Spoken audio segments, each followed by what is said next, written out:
Good afternoon. Tough week this week with Little Rock. I'm not Little Rock. Well, week before Little Rock, but with the Alabama school, South Al. They shot it really well. Made a comeback. Came a little short, and then with I thought we gave a pretty good game Saturday to Troy. And actually really didn't shoot it from the three that good. And again, they rebounded, got some second chance points, and took advantage of it. But I thought we played fairly well. Our turnovers were down, and that's a pretty big thing. And I think we controlled the tempo of the game. It just, I think we were 4 for 23 from the three. That I think that hurt us. And the rebounding, I think that we got out rebounded.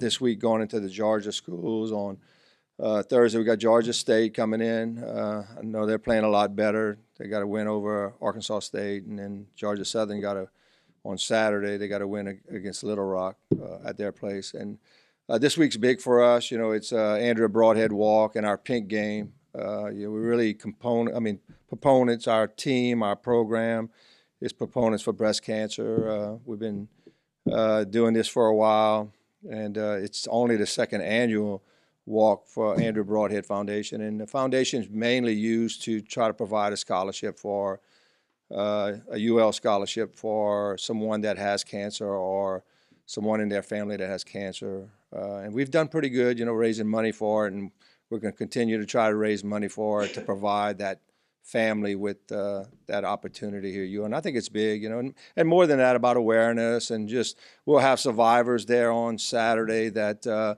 we'll call them out. It's really kind of their day to kind of shine. So hopefully we can have a good turnout and not forget, like Josh says, about the Thursday game. Sometimes we move a little too fast, too forward. And so I think it'll be a big weekend for us as a program.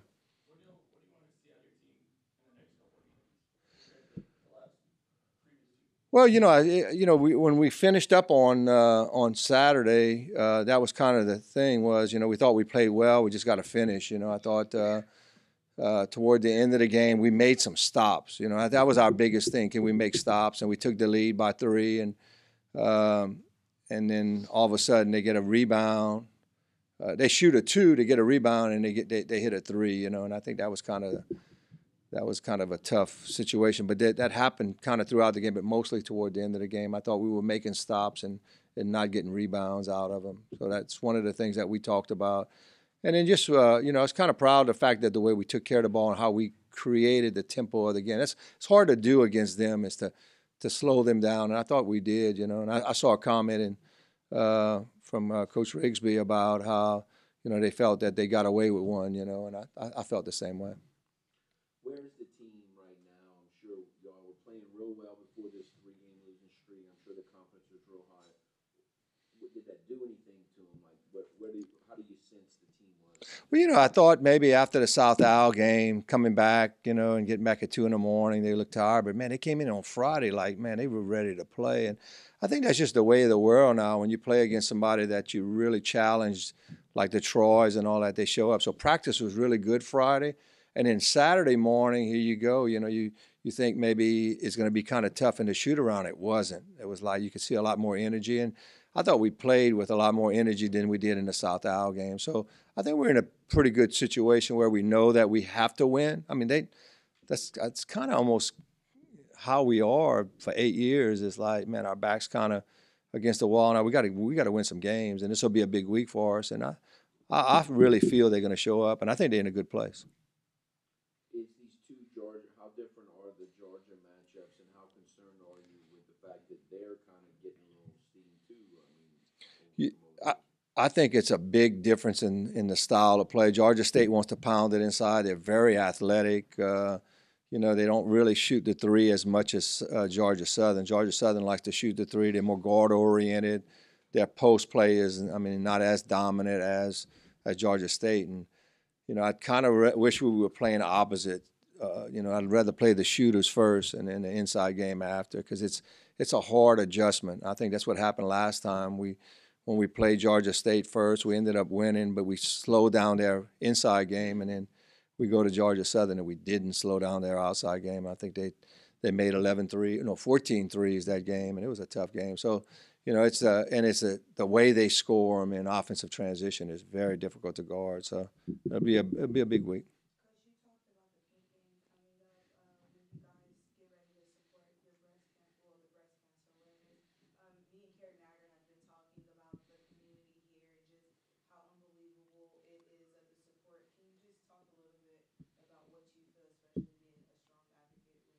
Well, I think for me, I've been blessed. I mean, I guess it's the timing thing, but me and Tony Robichaux spoke about this when my wife passed, and his mom was going through some sickness, through health issues and stuff, and he grabbed me one morning and said how important it was for us to be here in this community at this university, because we couldn't have been able to coach and do what we did and take care of our family at the same time. And I think that was it's always stuck in my mind that, this community is special, man. And it doesn't make a difference. It really doesn't have to be about cancer. It can be any issue that comes up in this community. People will rise up. Like Tony used to say, stand up. They do stand up. And I think for me, that's what I saw. I saw a lot of my friends, family, and community stand up and help me to get through it. It made it special, to have that kind word, or just it's amazing. Some people don't want to talk about it. I'm opposite.